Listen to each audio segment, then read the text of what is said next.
Welcome to the coaching game. I'm Laurie Lawson. This is Terry Yoffe, and we are coaches creating change. Yay! Wow, it just seems like yesterday we were here, and here we are again. And if you'll notice, I'm in the blue mood today. So creating awareness is our ICF core competency. It's number 8. And I'm matching the background. So, and we're saying, blue. Now, it's all a matter of awareness. Is blue good or is blue bad? Yeah, that's We've got a lovely skyline that says, oh my goodness, that's the most beautiful skyline in the world. And we have lovely Terry, so maybe blue is not bad. It's not bad at all. So, this core competency is under the heading of facilitating learning and results. And number 8 is creating awareness, which we're going to talk about today. And the definition is integrating and accurately evaluating multiple sources of information and making interpretations that help the client to gain awareness and thereby achieve agreed upon results. Just like putting it all together. Right, Putting it all together and hopefully coming up with a new or enhanced or in-depth result. Right. Because I love, Terry just figured this out. This is the points of view card for awareness. And we're going, okay, we know it's watermelon. We know those are seeds. What's going on? But if you notice on here, underneath there are little indentations with hints of seeds. And so Terry came up with the idea that, maybe it's to make you aware that the seeds are under there and dig them out, So now I love this card. Now it's the perfect card. So exactly. That's kind of what we're doing with creating awareness. We are bringing to light or just pointing out, that's something that that's a habit that you've had for a while, or there's another way to look at that. However you want to create your awareness and with your client or your best friend, whatever that is.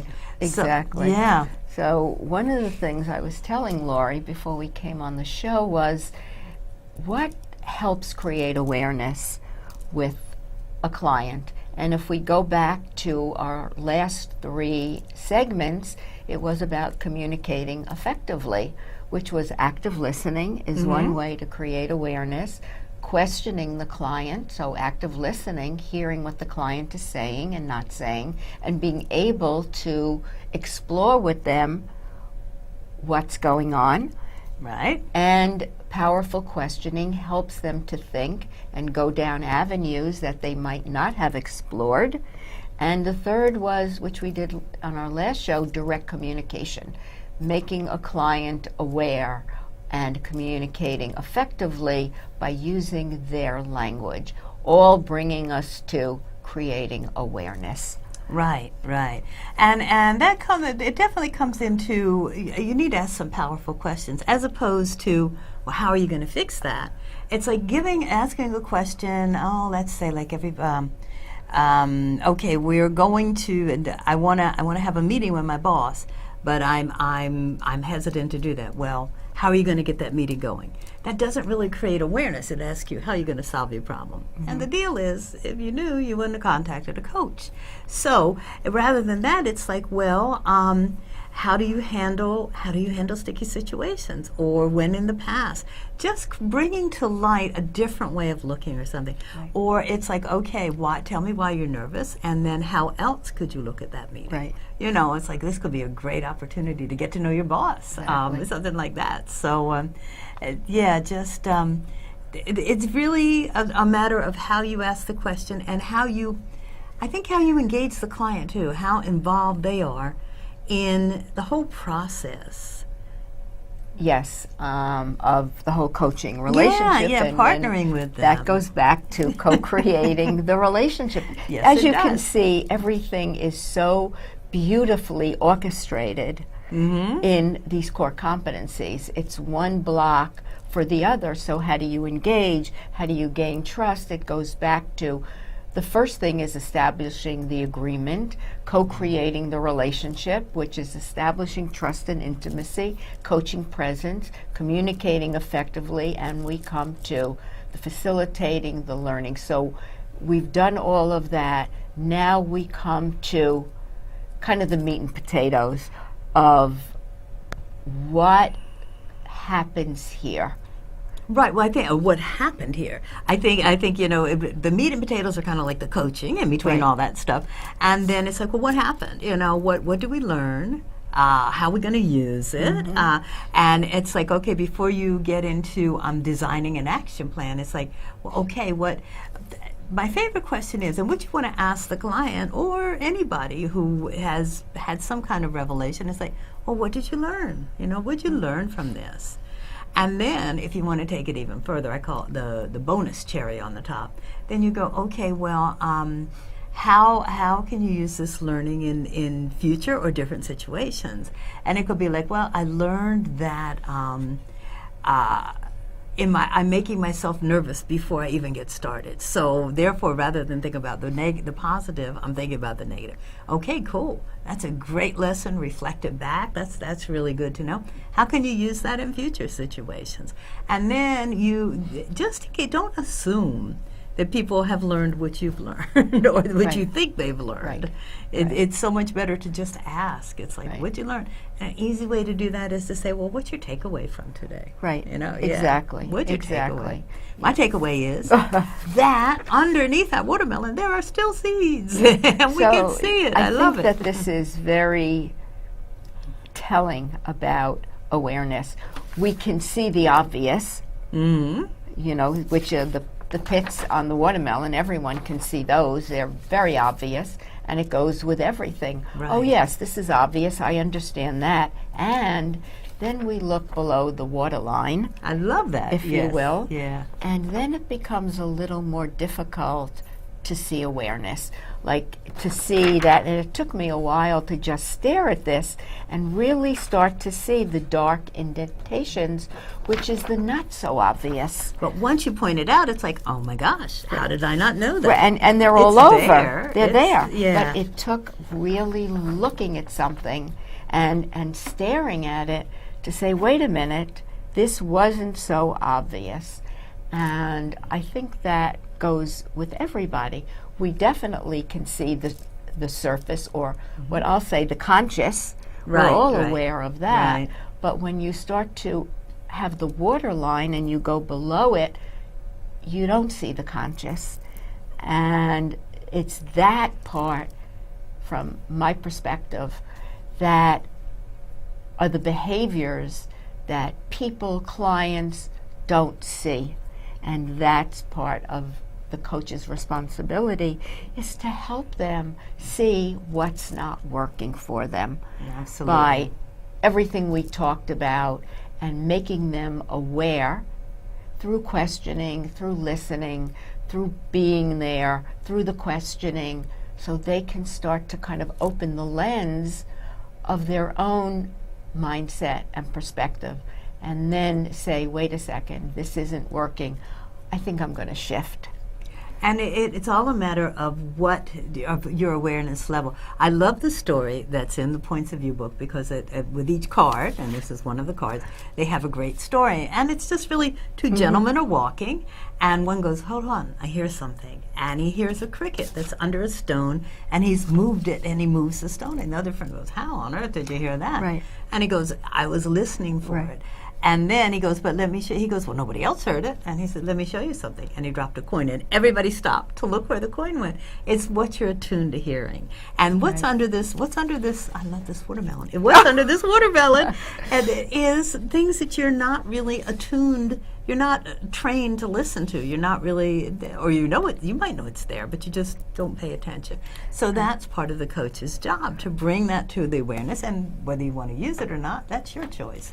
Right, exactly. I have a great quote, an awareness quote from Abraham Maslow, who's a psychologist.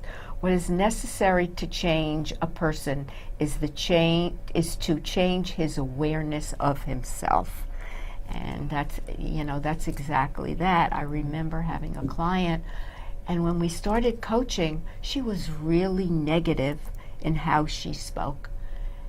And when I brought it to her attention, however I said it, she said, what?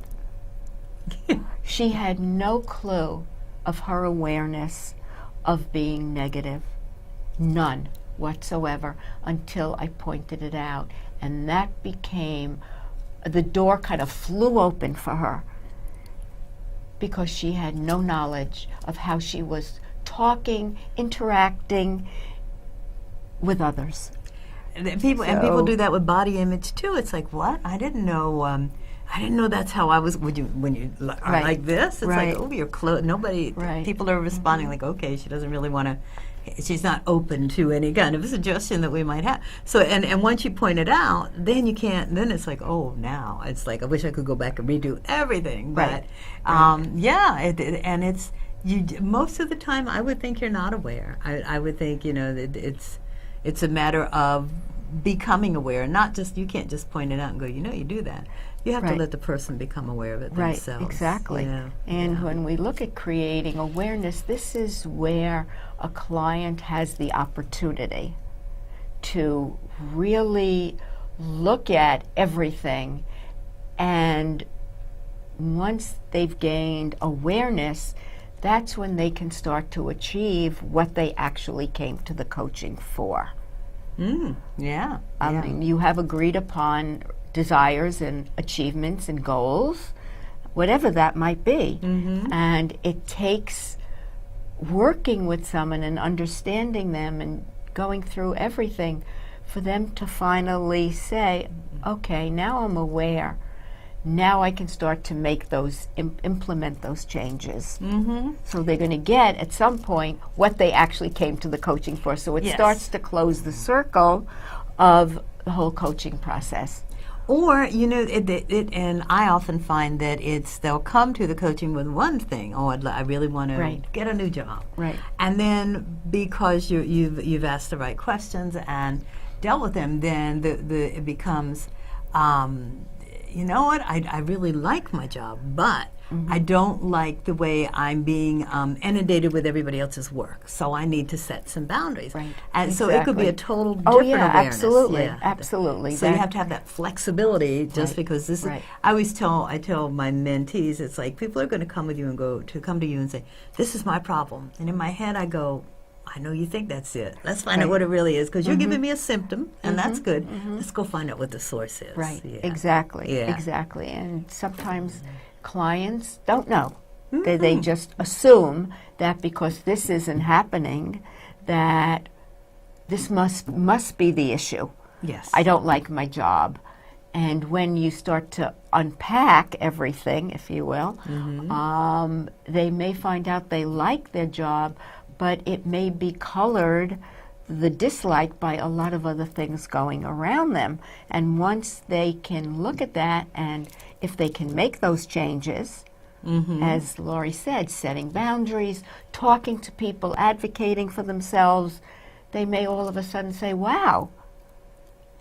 Whole different game. Right, it's a whole different game. Whole Exactly, different game and a whole bunch. exactly. And we also chose like the learning card, which is, as you can see, this child has put her toe in the wrong slot at this point. But that's how you learn. It's like, so no experience is invaluable. In fact, right. the most valuable ones are the ones where you fail and you have to figure out, what Exactly. went wrong and how can I do this better, or or where you're not quite satisfied. So it's all a part of learning, and just because you shouldn't berate yourself just because you weren't aware. I mean, because that's how you're learning.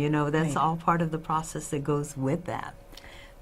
Yes, and where's my learning? I love this by Leo Buscaglia, who is a writer. Change is the end result of all true learning. So it doesn't matter, if you see things that you don't think meant anything, or you discarded. Whatever we do where we think we failed, which is a word I don't like, but, failure, I think there's a little quote that goes, there's no such thing as failure, it's only feedback. I love that, Right. yeah. So yeah. everything is feedback. Yes. Whatever yes. happens, oh, this didn't work out, okay, how can I learn from it? And what Yeah. can I learn that made me aware? So I think they are, we picked both of them because they go hand in hand. They absolutely do, and the whole ideal is that it's interesting because we were talking about clients who are hesitant to change, and we're all hesitant to change. It's like that comfort zone is so comfortable. That's why they call it a comfort zone. You know, but if you can gently bring about awareness, and it's like, okay, this is how you've been doing it, but this could be the result of if you change a little bit here. Then we have created an awareness, and my thought is a coaching session. It's great to solve problems, absolutely. But I think if you can create awareness, I think that's a bonus coaching session. Something where the client can take it, or whoever you're talking to. It doesn't have to be a coaching situation, but whoever you're talking to can take that away and go, you know what, I can use that, or I never looked at it that way. Let me start looking at it this way. I know I get a million emails, but an email came across my desk and goes, "This one word can change your life," and I'm going, please, one word. I've been a coach forever, and it takes more than one word. And it's simply, rather than say, I have to, say, I get to. And that absolutely changed my life. It's like when I hear myself saying, oh, Lord, I have to go to the doctor tomorrow, and I can't eat before I go. And it's like, wait, I get to go to a doctor. I get to go to a doctor in a great city, and I love my doctor, and this is going to be to benefit my health. And it changes one word, one little word. Yeah. So you never know where the awareness is going to come from. Absolutely not. And that's in real life, too, with people. How often like Laurie just said, how often people are stuck in a perspective or how they see things. And if a friend or a situation all of a sudden shifts that, then they're looking at it differently. And they're coming to the world and to their relationships with a different mindset. So as we keep saying, this isn't only about coaching. It's taking all of this into our lives and being able to help transform it's not only our clients, but our friends, our family, situations, ourselves. Yes, always ourselves, because you can't coach without coaching yourself. It's like, I do that too. I do, but you don't tell the client that, but or anybody right then, because it's about them. But it's like, oh, you know what? Yeah, and I got to check that out too when I'm finished with this coaching. Exactly. I do that all the time. How many times are you affected by what a client says? I mean, there are times, and as a coach, we have to self-manage. I have times where a client is talking about a situation, and it really hits me that I could be sitting there crying. I have done that. And, I mean, not bawling, but tears are running because it hit a nerve with me.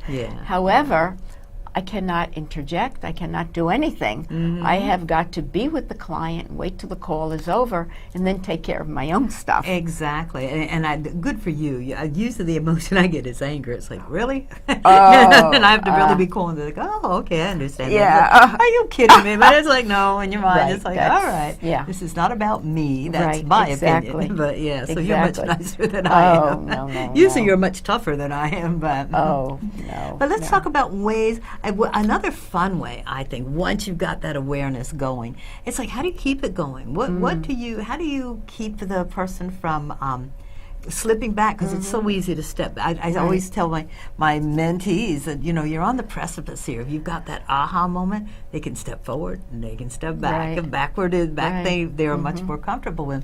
So, you can say, well, how are you going to remind yourself? And you never, clients can come up with such creative things. I mean, some people will put a rubber band and snap it or something. But I had a client who felt he was an introvert, and he probably was. But he felt, when I go to staff meetings and I'm top management and I let everybody else talk and I don't ask the question. And I said, okay. So after we had the session, I said, well, how are you going to remind yourself at the next staff meeting? He goes, I'm going to pull out my chapstick, put on some chapstick, and go, your lips are ready to go. Talk. Wasn't that brilliant? Wow. I would have never thought of that. He came up with it himself. Yes. Which is a great idea to have some way to remind yourself, Yeah, whatever that yeah. is. Might be a sticky note. It might be, a phrase that you say. But it's fun. You can have some fun with it too. It's like changing. Yeah, it can be a little scary, but you can have fun with it. And Yes. So and the rewards are hopefully so much better, than sticking to where you were, because you're moving forward, and that's kind of the whole game. It's like. And then we were talking about someone that's kind of like our agent, and we're going, well, if you're not going to deal with it now, when are you going to deal with this? Because it's like, this Exactly. now It is the doesn't time. matter what, age, whether you're 30 or 60. Yeah, It really yeah. doesn't matter. I mean, taking the first step is taking the first step, no matter where you are, Yeah. and being willing to do it. I think when the discomfort becomes so uncomfortable, Yeah. it's at that point, I think, that somebody finally says, enough. No matter what, I've got to get out of this kind of merry-go-round or this wheel This rut, or this whatever. rut or, and try something different. How bad could it actually be? Well, one of my favorite quotes, and I don't know who did it, but it's like all action stems from negativity. And that makes sense. If you're walking Right. down Paradise Lane, you're not going to leave. Why would you, But when things are like, oh, I'm so uncomfortable know. and I hate this job and I'm just not happy, then you might be ready to move and risk the chance of change, and create a little bit more awareness for you. But I love what you said about step, because you're right. As long as you take that step, it could be like you think you're taking a step to get a new job, but if you're taking the step to become more aware of what it is you really want, it could be that you really Right. just need to set some boundaries. Right, exactly, Yeah. exactly. It's, what prompts people is, one could be, I had a client that got called on the carpet because her behavior was not up to snuff at the company. And that scared her. It wasn't because she didn't do her work, but she didn't, her behavior. So that meant if she didn't change, she would be out of a job. Yeah. So that put a fire under her, where she had to find someone to really start to help her Yeah. figure out what she was doing. That must be frightening when someone tells you must change. Well, It's so much better if the person's willing to change. Well, but they see it. yeah, yeah. And in business today, people get away with all kinds of things. I know. mean, I'm sure we both hear it from clients. Yes. There are some cultures that allow bad behavior, Yeah. and it doesn't make it comfortable for the people that work there. Encourage it. Actually, I can think of all the Right. scams where you're calling people and knowing you're telling them lies, and I don't fault you. I mean, I know you need the money, but it's like that can't be comfortable. They can't be No. comfortable knowing you're doing that. So, yeah, and once your awareness is, well, whatever it is, then you're ready to do some learning, and see where else you could apply your talents and whatever else, or where else you can meet your goal of whatever that is. It might be fulfilling your inner child's need, or making money to pay the rent. Right. But whatever, Right. I think if you are willing to create some awareness and then go learn where you can use this awareness, I think you've got the secret ingredient going on there. And the other thing is what you've just said, just tack on to, when people feel they're taking the first step, it emboldens them, empowers them. They Yes. feel powerful, whereas sitting and feeling sorry, they feel powerless and helpless. It's Good point. when they take that first step of, the awareness is, I need to do something. I need to take back my power. Yeah. And taking the first step can really at least help somebody move along. Absolutely, and I'm going back to steps. I love that, because it's like, be careful not to overwhelm. It's like you might have to do this in bite-sized chunks, or you Right. might have to do. You don't have to do you don't have to end your session with, okay, here's how we're changing the world. It's like, okay, here, what's the first step you can take? You know, what's something you can do tomorrow to Right. get you going? What's something you can do this week? Right. It doesn't have to be for the rest of your life. Let them get used a little bit to change and see, you know, oh, I really didn't like that part of it. Well, how can we fix Right. that? How can we make that better for you? You know, and just experiment a little. So be careful. We all, coaches, we all want to have those big aha moments Yeah, where people well, are thanking you for the rest of their right, lives but or that dedicating doesn't books to you. happen. Yeah, rarely. Right. And it's like, and if you do, then just remember, don't overwhelm because no, not everybody's that's- ready for a huge. I certainly wasn't when I took coaching. I No. was like, what's Right. going on here? What are you talking about? So you have to ease into it, but that's what a coach will help you do. And Just ease into it. yeah, and just again on that, one of the things I help people with is a lot of clients come to coaching with this, and I use Mount Everest because my friend climbed it, but you know, they come looking at everything as Mount Everest, and that's so overwhelming, they don't know where to start. And what I say is, let's take that down to mole-size pieces, little pieces which are you're able to handle, Yeah. you know, which you're able to deal with, and not look at this big, gigantic, overwhelming monster in front of you. I think that's what a lot of people do. It's like the end goal is here, and it's like, oh, the mountain is so high. Right. But if you chunk it up and go, we'll have to ask Vivian, your friend. It's like, what's the real terminology? But I'll go level by level. I know the mountains aren't that Right. even, but Right. Well, if you just go one level at a time, then it becomes comparable. Right, exactly. Yeah. Or you just take it to, I call it just little molehills. That, you know, forget about, nobody's climbing Mount Everest. No, very unless few. you've really trained for Right, it. right. But little molehills, everyone can take little molehills and deal with them one at a time. And the beauty is, as you're taking those steps and climbing those little molehills, you may think, oh, that's the mountain I want to climb. But it's like, you know what? That's really the one I want, and that's more like a hill. I can Right, do that. right, It exactly. could just very well be that what you thought you had to do, you really only have to do that. Right. Because you're halfway there, but you just weren't aware of it. I'm pointing to the unseen seeds. Right, exactly. And so it's a process, and it's a process. As always, with a coach, it's a dance. It's like, Right, how far do you right. go? How hard do you Exactly. push?